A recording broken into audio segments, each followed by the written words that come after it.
Hola a todos y bienvenidos a otro episodio píldora de verano.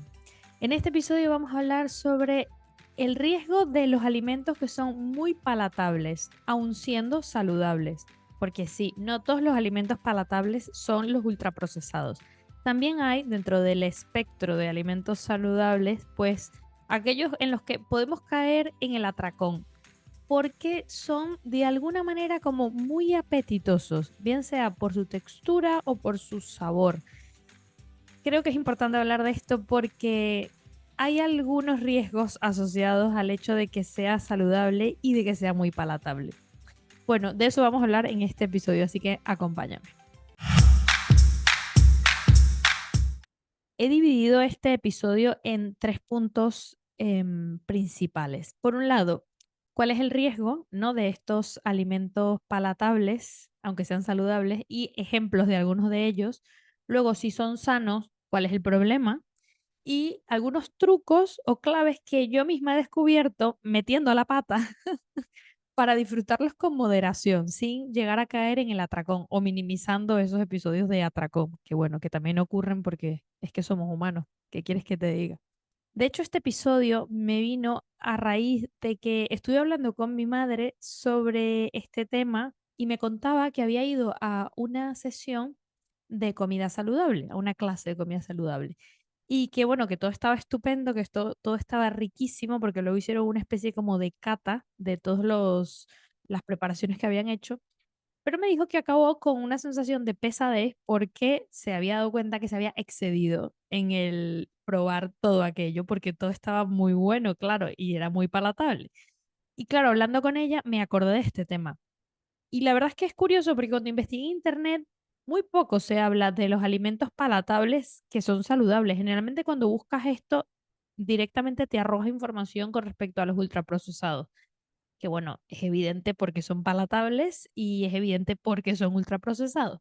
Pero no me refiero a estos. Quiero hablar hoy de aquellos que en principio están buenos y nutricionalmente están bien. O sea, son alimentos o preparaciones que los podemos hacer, que los podemos consumir, pero que tienen ese riesgo de llegar al atracón y luego tener pues estas sensaciones también de pesadez o de indigestión. Bueno, la primera parte sería, bueno, ¿qué es un alimento con alta palatabilidad, como se suele decir, ¿no? Palatable. Pues esta palabra se utiliza para aludir a ese tipo de alimentos que son de alguna forma, muy gratos al paladar. Puede ser por la textura que tienen, puede ser por el sabor, bien sea dulce o salado, y de alguna manera, pues eso, los hacen como tan apetitosos que son la típica cosa que empezamos a comer y podemos no parar hasta que nos hemos comido un montón de aquello. Obviamente esto te sonará mucho con respecto a los alimentos que no son saludables, a los ultraprocesados. La típica escena de abro una bolsa de patatas fritas y me la como entera. O si me pongo a comer helado del tarro directamente, pues me lo como entero. Bueno, esto tiene otra consideración porque aquí hay una combinación en los alimentos ultraprocesados, quiero decir, hay una combinación elevada de azúcar, de grasa, grasas obviamente malas, grasas vegetales hidrogenadas, de sal o de azúcar, como he dicho, y de harinas, de carbohidratos simples. Entonces, esto es otro tipo de palatabilidad que evidentemente ya entendemos por qué. Pero con los alimentos saludables pasa también. ¿Y a qué me refiero con alimentos saludables palatables? Voy a poner algunos ejemplos, además ejemplos que a mí directamente me han afectado o me afectan porque me resultan como muy apetitosos y tengo que tener cuidado con este tipo de alimentos. Uno son los postres hechos con harinas de frutos secos, que bueno, esto no sería un alimento, sino un preparado, ¿no? Una preparación, una receta. Pero bueno, son los típicos postres, las tartas, galletas, no sé, cualquiera dentro de esta gama, hechos con harinas de frutos secos, por ejemplo, de almendras o de coco, en fin, variedad. Aquí es que es un campo inmenso. Claro, al final hay una combinación ahí de distintos ingredientes que lo hace pues súper apetitoso. Luego, otro ejemplo que se me ocurre son las cremas de untar, por ejemplo, las de almendra, las de cacao, las de anacardos. Bueno, a mí es que me encanta, o sea, me encanta una crema de pistacho, por ejemplo, Hace poco mi madre me trajo de Venezuela una crema que era de macadamias y coco. Bueno, por favor, qué cosa tan buena. Es que me encantan, me encantan. Ya voy a explicar qué es lo que me sucede cuando tengo esto en casa, porque no es que me siente a comer el tarro, obviamente, pero aún así me cuesta moderarme. Bueno, otro alimento de ejemplo, el chocolate, aunque sea negro, por ejemplo, también es un alimento que tiende a ser muy palatable. No, obviamente, si tiene algún poquillo de azúcar o de endulzante, pues el hecho de que no sea tan amargo también influye, ¿no? Y luego, bueno, los frutos secos en sí mismos, es que esto es de cajón. O sea, yo soy la típica persona que si me dan un bote lleno de frutos secos o una bolsa, es que me puedo comer la mitad de la bolsa, porque me parecen tan apetecibles y esa sensación como de crunchy es que me encanta. Entonces, bueno, esto no, yo no lo puedo hacer porque es que no tengo fuerza de voluntad. Luego agregaría otro más, que bueno, a lo mejor estás de acuerdo conmigo y a lo mejor no, pero yo voy a explicar por qué he agregado este. Otro que para mí es muy palatable y que también tiendo a caer en el exceso es el pan. A ver, el pan está bueno. Yo creo que para nadie es un secreto que el pan está bueno. Yo no conozco a nadie a día de hoy que me diga que no le gusta el pan. Generalmente a la gente les gusta demasiado. Si ya me has escuchado en otros episodios y tienes tiempo siguiendo el podcast, probablemente has escuchado mi historia de cómo superé esa adicción al pan, porque sí, tenía un poco una adicción. Y en ese momento no ni siquiera tenía diagnosticado el tema de la intolerancia al gluten, o sea que comía pan, bueno, de todo tipo, sobre todo integral, o trataba de que fuese integral, pero de todo tipo. Ahora no como pan de estos tipos, o sea, como pan sin gluten, pero de todas maneras esto para mí sigue vigente, porque el pan sigue estando bueno. Además que el pan sin gluten que hacen hoy, bueno, es que está muy, muy bien logrado. O sea, cada vez tienen, o sea, mezclas y técnicas mejores y el pan queda estupendo hasta tal punto que yo he llegado a llevar a alguna reunión con amigas pan sin gluten, que se parezca un poco al pan típico de como pan de pueblo, muy casero y tal, y si yo no digo nada, es que no son capaces de reconocer que eso es un pan sin gluten, porque no es el pan sin gluten de hace unos años que era una cosa espantosa que no había quien se lo comiera. Entonces, bueno, yo esto lo he metido dentro de mis alimentos muy palatables. Aprovecho de decirte que si te interesa el tema del pan y por qué es un alimento que ahora mismo nos cuesta mucho desapegarnos o, si lo quieres desde el punto de vista contrario, eh, tenemos esa tendencia a comer demasiado pan.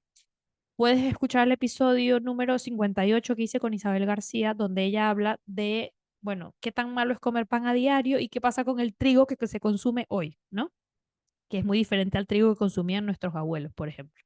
Entonces, bueno, te lo voy a dejar apuntado en las notas, pero te lo menciono porque es un episodio que está muy interesante y ella habla, pues, con mucha base científica de qué es lo que sucede con el pan a día de hoy, que también tiene mucho que ver con la cantidad de intolerancias o de alergias que hay hoy que en un pasado, pues, no existían tanto.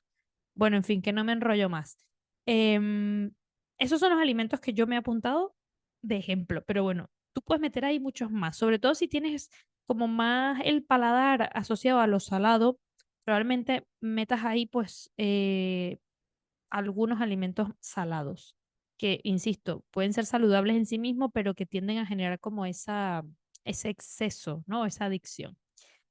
Bueno, el segundo punto sería, vale, ¿qué pasa con estos alimentos? Si son sanos, ¿cuál es el problema? O sea, ¿por qué me tengo yo que preocupar de que sean muy palatables, de que sean muy apetecibles y al final me estoy comiendo una cosa que es muy sana?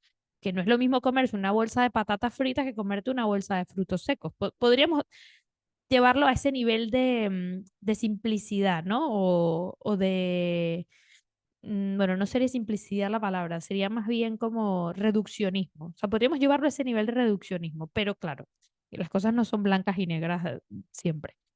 Entonces, lo que yo veo, y esto de verdad lo digo, lo que yo veo porque es producto de un poco la reflexión que yo he hecho, tanto en los momentos en los que me ha pasado, que me he excedido, como luego llevándolo un poco a la reflexión de cómo llevo mis hábitos y mi alimentación, ¿no? Entonces, lo que yo veo con respecto a un poco el riesgo o el peligro de estos alimentos muy palatables, aunque sean saludables, es por un lado, o sea, el primer punto que me he apuntado, valga la redundancia, es que la propia creencia de que como son sanos, no me tengo que preocupar por la dosis o por la porción que me estoy comiendo, por la cantidad, como le quieras llamar, yo creo que ahí es el comienzo del error o, o es el comienzo de ese caer en el exceso. Porque como yo asumo que aquello es saludable, pues puedo también asumir que no pasa nada en cuanto a la cantidad que coma. Y realmente es que no es así. Voy a poner un ejemplo, los frutos secos. En poca cantidad de frutos secos hay una alta concentración de calorías. Y no lo digo desde un punto de vista de que haya que obsesionarse con el contar calorías, porque es que yo misma estoy totalmente en contra de ese tema. Quiero decir, esto puede ser una estrategia para ciertos momentos, pero lo de vivir contando calorías realmente no es sostenible en el tiempo. Y lo dice una persona que estuvo un tiempo contando calorías, porque hubo una época en la que quise hacer una alimentación o una dieta basada en esto, en controlar muy bien las calorías que comía. Y eso me sirvió muchísimo para aprender de porciones y de una cantidad de cosas, pero no era una cosa que, o sea, me di cuenta haciéndolo que no era algo que era sostenible en el tiempo. Total, que el hecho de que haya una alta concentración de, por ejemplo, grasas, en el caso de los frutos secos, en un puñado tan pequeño, es lo que luego hace que si ingieres de más, te crees esa pesadez o esa molestia estomacal. Es que luego puedes acabar con un dolor de estómago, aunque sea una cosa muy sana. Entonces, importante, esta creencia hay que tenerla muy en cuenta para no caer en ello, para no vivir pensando de esta manera con respecto a este tipo de alimentos. Lo mismo con los postres saludables. Es muy fácil engancharse a los postres saludables y todos los días comerte uno, porque como es saludable, pues ya está. A ver, la creencia es que es bastante, o sea, quiero decir, tiene mucha tela. O sea, que esta creencia, si la tienes, tienes que darle una vuelta y reflexionarla, porque es que no te va a venir bien. Es el inicio de caer en el error, en el exceso. Em, bueno, la segunda, ya la estoy diciendo, justamente esa palatabilidad que tiene el alimento por su textura o su sabor hace que sea más difícil controlarse y decir, ya no más. Luego, por lo general, bueno, esto también lo acabo de decir, pequeñas porciones tienen una alta concentración de calorías. Sí, la verdad es que ahora que lo voy leyendo, según voy explicándolo, en el primero ya es que he dicho todo, bueno, casi todo. Otro, si tu objetivo, fíjate, si tu objetivo es mantenerte en el peso que estás o incluso bajar algunos kilos, ¿no? El hecho de comer este tipo de alimentos que tienen una alta concentración de calorías en porciones muy pequeñas, sin ningún tipo de reparo en cuanto a la cantidad, pues te puede estar saboteando. Esto yo también lo viví. O sea, de estar haciendo a lo mejor una temporada de mucho ejercicio para reducir, no sé, a lo mejor un poco esto que se dice a nivel de entrenamiento, ¿no? Como secarte un poco más, o sea, y, y a lo mejor ya había construido músculo y quería pues eso, bajar un poco a lo mejor el porcentaje de grasa, creo que se dice así correctamente. Pues claro, si me estoy excediendo con este tipo de alimentos que tienen una alta concentración de calorías en poca cantidad, puedo estar autosaboteándome, si ese es mi objetivo. Estoy poniendo un caso súper concreto y una cosa como muy específica, pero en general, o sea, son alimentos que hay que moderar porque caer en el exceso a nivel de salud tiene sus riesgos y también incluso a nivel de cuidar el peso, mantener el peso, llámale como quieras, también tiene sus riesgos. Luego, añadiría una última a estas consideraciones bueno, de cuál es el problema que yo veo con el tema de muy palatables, aunque sean sanos. La última que añadí y que añadiría es que crean una dependencia. Y yo esto lo asocio directamente al pan, porque fue una de las cosas que me pasó a mí que me costó más desarraigar. Al final, como está muy bueno, como tiene una textura que te encanta y lo que sea, pues crea una dependencia. Una dependencia desde el punto de vista de que todos los días te quieres comer una porción. Y eso, bueno, a ver, si controlas la porción, pues vale. Podrías decir, bueno, ya está, si mi porción tiene que ser esto, pues esto es lo que me como todos los días. Sí, que también puede ser. Pero crea una dependencia en el sentido de que cuando no lo tienes, ya empiezas a sufrir como esa ansiedad o esa necesidad de que es que no tengo nada de pan en la nevera. Eso yo también lo viví. Y me pasa también con las cremas de untar, que lo contaba hace rato. Mi madre me trajo una hace poco. Claro, hasta que no se acaba la crema, yo no estoy tranquila. No es porque me la coma en una sentada, pero tengo esta sensación de que es que me gusta tanto que todos los días entonces me hago tortitas para el desayuno, los pancakes, para poder untarle esto. Porque es que si me hago un huevo frito con aguacate, pues no le voy a untar la crema. Entonces, bueno, de vez en cuando. em, Pasa que tengo que dejar un poco de lado esto. Bueno, ya voy a hablar ahora a continuación de cuáles son los trucos que yo uso para evitar un poco estos problemas. Pero bueno, hasta este punto, más o menos, este es el contexto que yo veo. Que ya les digo, es algo que veo yo, no es algo que he investigado, o sea, lo he investigado, pero quiero decir que no es que haya un estudio científico que haya encontrado sobre el tema, ojalá, pero es que no encontré nada. Pero estas son las cosas que yo veo, por lo menos en mi caso, que llegado a este punto me han afectado, ¿no? Entonces, bueno, este es el panorama que tenemos. Tenemos productos saludables o alimentos o preparaciones o postres que están buenísimos, que a nivel nutricional están bien porque son saludables, pero que tienen este puntillo de que nos hacen caer en el exceso. Entonces, bueno, ¿qué podemos hacer? No se trata de hablar ahora de una restricción, de unas dietas, de un agobio, o sea, porque no, esto está bien tenerlo y disfrutarlo, si es que está buenísimo. O sea, yo no quiero dejar de comer crema de frutos secos, pero soy consciente de que no puedo dejarle toda mi fuerza de voluntad. Yo creo que aquí está la clave. No puedo dejarle toda mi fuerza de voluntad. Por mucha disciplina que yo quiera poner, por mucha moderación, que está fenomenal, tengo que ponérmelo fácil. Y esto tiene que ver con el tema de los hábitos, que ya he hablado en otros episodios anteriores. Uno de ellos fue el que hice con Beatriz Crespo sobre los hábitos, cómo crear hábitos en menos de 3 minutos.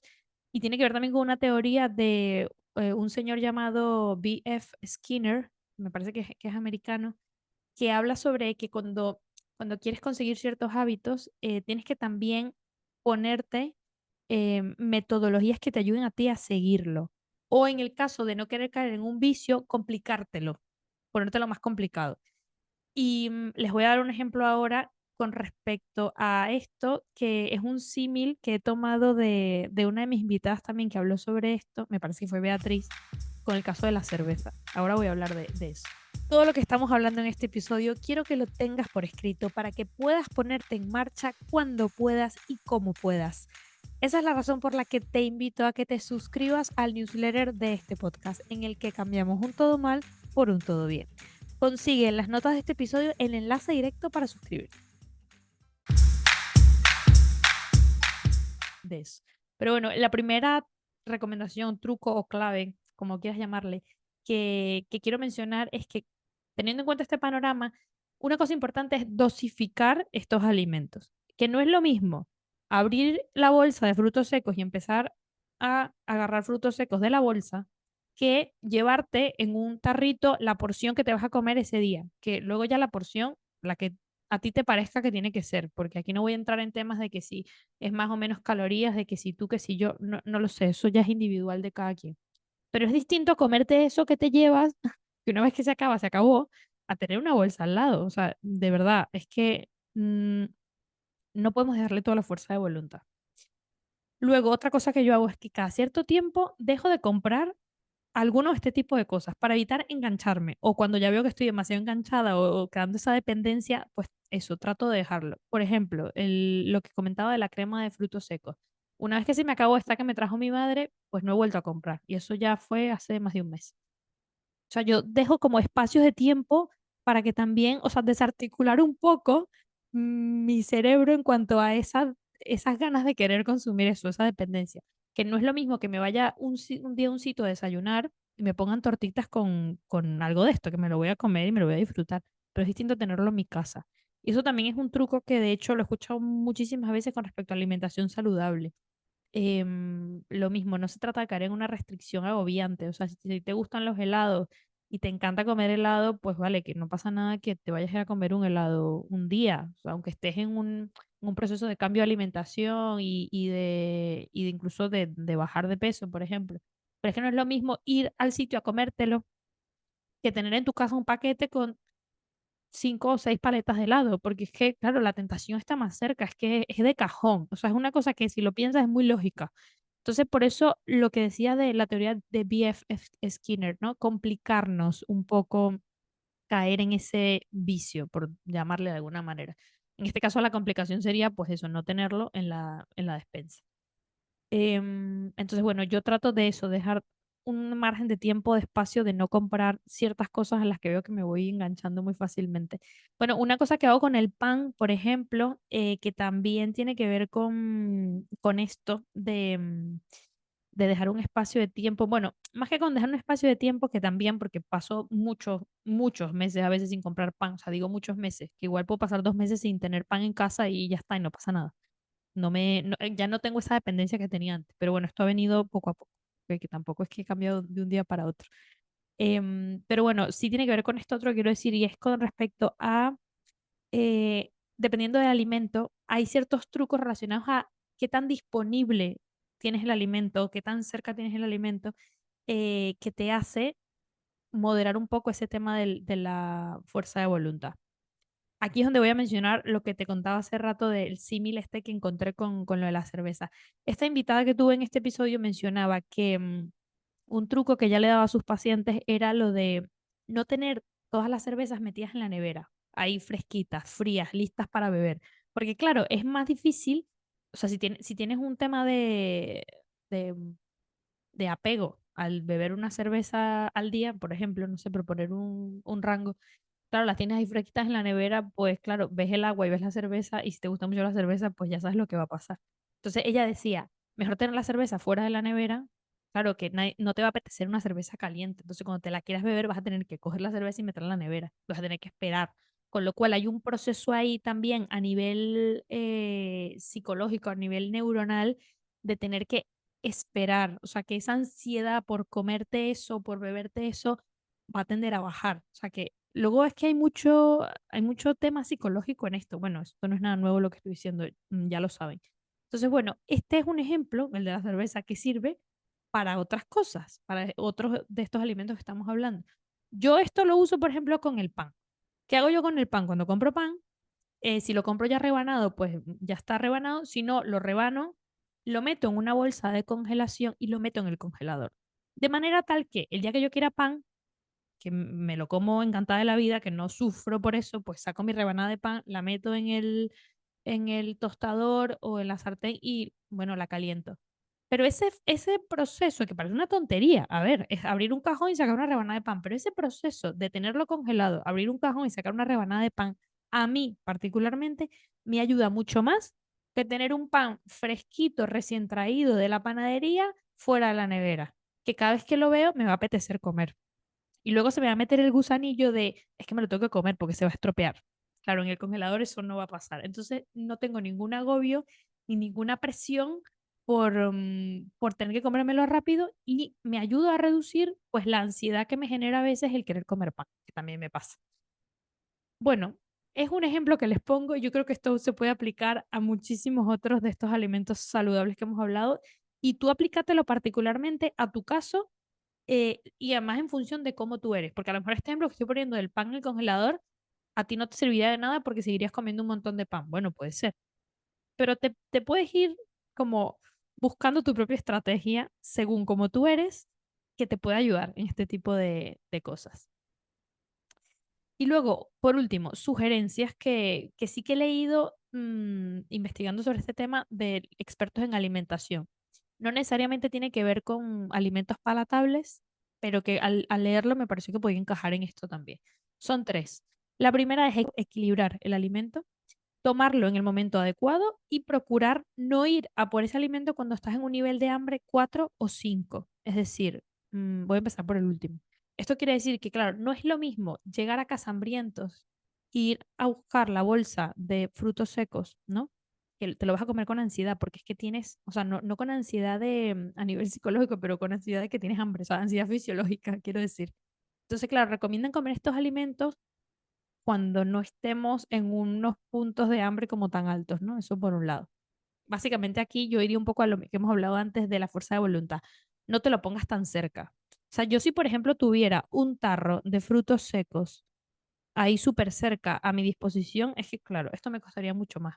Porque de la forma como lo tengo ahora, pues lo tengo en una bolsa metido en un cajón. Tengo que ir a buscar, abrir el cajón, abrir la bolsa. O sea, bueno, igual no es mucha complicación, me lo podría complicar mucho más. Pero lo otro sería mucho más fácil. Es abrir el tarro y meter la mano, y meter la mano, y meter la mano, y seguir metiendo la mano. Entonces, procurar no ir a por ese alimento cuando estás en fase 4 o 5 de hambre, o sea, cuando tienes muchísima hambre. Tomarlo en el momento adecuado. Y aquí sí que se refieren al tema emocional. Obviamente, cuando tenemos un momento de estrés, un momento de ansiedad, a mí, por ejemplo, me ponen una barra de chocolate al lado y me la puedo comer la mitad. De hecho, ya me ha pasado. Una vez me pasó, de hecho, era una barra de chocolate oscuro sin azúcar. Tenía, eso sí, tenía endulzante, tenía maltitol. Que esto es tema para otro podcast, pero es que hay endulzantes de endulzantes. Y el maltitol, justo, es muy inflamatorio. Y de hecho me dio un dolor de estómago como si hubiera comido gluten y me hubiera intoxicado con gluten, de verdad. Entonces, bueno, ojo con lo de tener las porciones gigantes cerca, porque en estos momentos de emocionalmente complicados es difícil la fuerza de voluntad. Luego, con respecto a equilibrar el alimento, a mí esto me recordaba, bueno, dice, tomar estos alimentos con algo más para cambiar el mensaje que le das al cerebro. Esto a mí me recordaba mucho con algo que yo hacía cuando, bueno, cuando hacía meriendas. Ya ahora mismo yo no hago meriendas, o sea, como 3 veces al día como mucho y ya está. Pero en la época en la que hacía meriendas, y si tú sientes que las necesitas o te sirven antes de ir a entrenar, por ejemplo, combinaba, por ejemplo, chocolate negro con una pieza de fruta o una pieza de fruta con una crema de untar. Entonces, esa combinación de carbohidrato con grasa también ayuda a no excederse a lo mejor comiendo cosas que son muy palatables. Y también es verdad que le da otro mensaje al cerebro, un poco lo que hemos venido hablando, ¿no? Bueno, estos son ya finalmente como que las últimas sugerencias que quería dar sobre el tema. Y ya, bueno, un poco de reflexión para acabar este episodio. Quiero retomar lo que he dicho al principio. Creo que todo esto son estrategias para nosotros anticiparnos a estos momentos y, como me gusta decir, picar adelante, ¿no? O sea, que no te venza o no te dejes llevar tan fácilmente por estas situaciones, sino que ya sabiendo lo que hay, pues bueno, tratando de también conociéndonos, pues regular un poco eso que nos puede hacer caer en el exceso.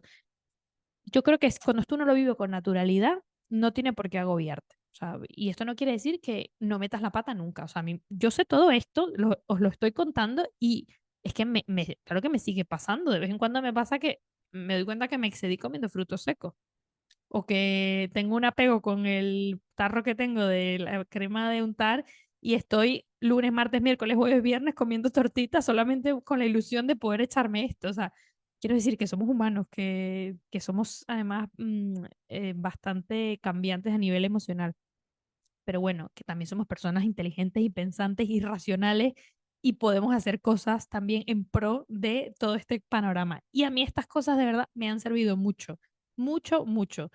De verdad, es increíble cómo uno se apega a cosas palatables, aunque sean sanas. A mí me ha parecido alucinante y cuando he estado reflexionando sobre esto, he pensado, bueno, esto tiene que ser un episodio de podcast y me gustaba meterlo como una píldora para verano porque es que ahora en verano esto también suele ocurrir igual con más frecuencia porque estamos como más relajados o más flexibilizados con el tema de la alimentación, de la bebida, etcétera.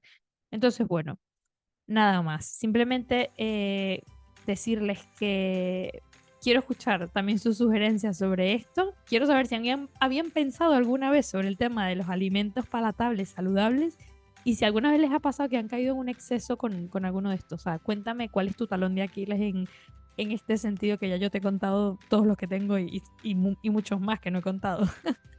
Bueno, pues nada más. Gracias por estar ahí. Nos vemos próximamente en otra píldora de verano.